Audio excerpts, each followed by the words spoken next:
velkommen tilbake til en ny video. I dag har jeg nok en unboxing av Look Fantastic. Fantastisk eske denne gangen, altså. Helt nydelig. Dette er esken for mars 2018. Den kom egentlig veldig tidlig denne gangen. Lokket er utrolig lekkert, og så står det et beauty quote inni. Nok en gang så er det med et lite blad. Men det skal jeg ikke åpne, for da avslører jeg sikkert hva esken inneholder, og jeg er så spent. Ok. Esken er utrolig tung. Det er mye på grunn av dette. Dette bladet er gigantisk denne gangen. Et L-blad.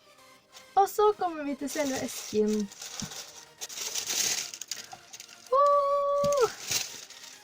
Shit! Oi! Oh my god, jeg er så spent. Jeg vet ikke hvor jeg skal begynne. Jeg tror jeg begynner med den her. Det er en sånn... hva kalles de børstene her da? Jeg husker ikke hva det kalles, men det er sånn der perfekt foundation-børste. Eller, den her er jo såpass liten at den kan funke til contour også. Så den gleder jeg meg veldig, veldig til å prøve. Herregud, jeg har aldri hatt en sånn her i god kvalitet. Jeg har bare sånn sett fra eBay, tror jeg. Ok. Advanced Anti-Aging Flash Relax Mask. Mature Skin Instant Facelift Effekt. Det er jo hyggelig da. Vi fikk også noen anti-age-produkter i forrige eske.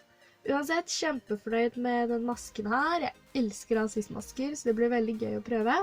Og at den har en skikkelig facelift. Det kan man jo trenge, ser dere her. Huff. Ja, det var den. Da går vi til neste. En fotmaske. Total Conditioning. A deeply replenishing serum foot mask packed in shea butter, olive oil, tea tree and chamomile. Så dette her er en fotmaske. Eller altså, jeg vil tro det er 2 da, en til hver fot liksom. Men ja, veldig spennende å prøve det. Det var helt uventet egentlig. Det hadde jeg ikke sett for meg i det hele tatt. Veldig fornøyd med den. Og så er det noe spennende her i en sånn liten eske.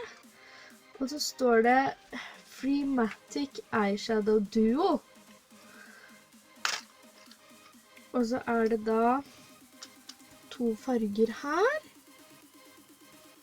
Oi!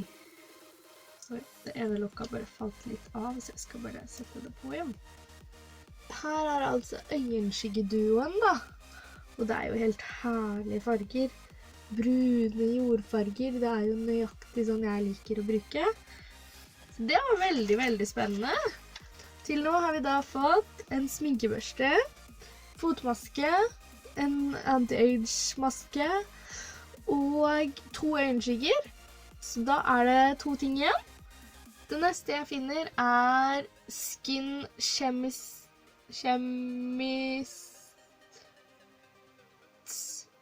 Ok, jeg gir opp det her. Dette her er Rose Quartz Youth Defense Lip Plump. What? Lip Plump? Å, så gøy! Serr? Med peppermynteolje. Ok, jeg er veldig spent på å åpne den her.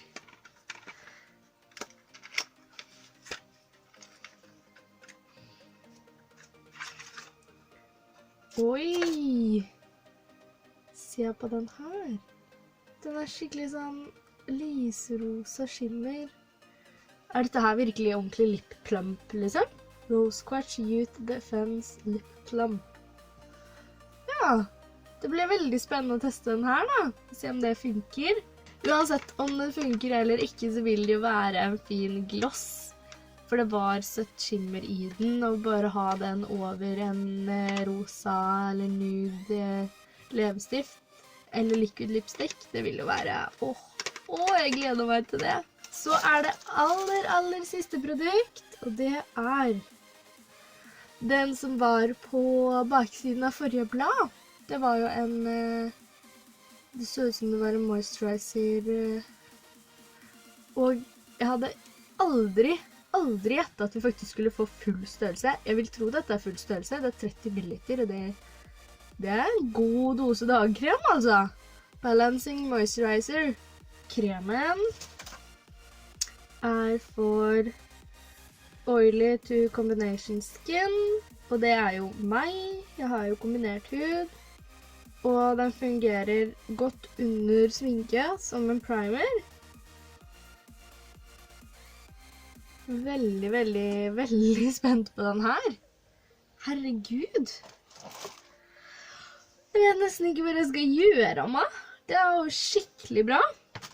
Så 1, 2, 3, 4,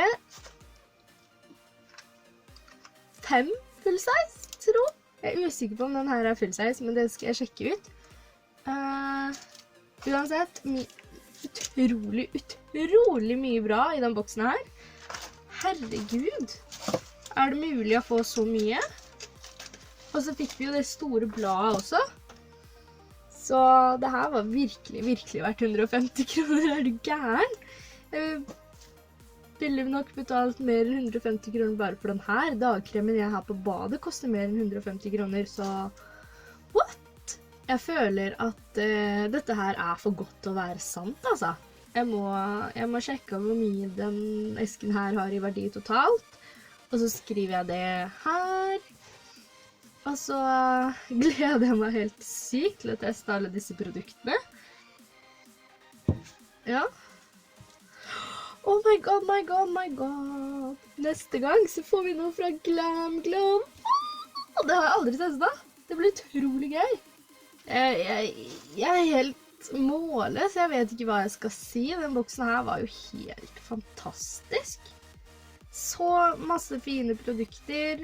Tusen takk til Lookfantastic for nydelig boks. Jeg helt sykt imponert. Sist gang så fikk vi jo masse små prøver, og jeg var mer enn nok fornøyd med det, Men nå fikk vi jo faktisk veldig mye full size. Så da sier jeg egentlig bare takk for at du så på denne videoen, og så ses vi i min neste. Ha det!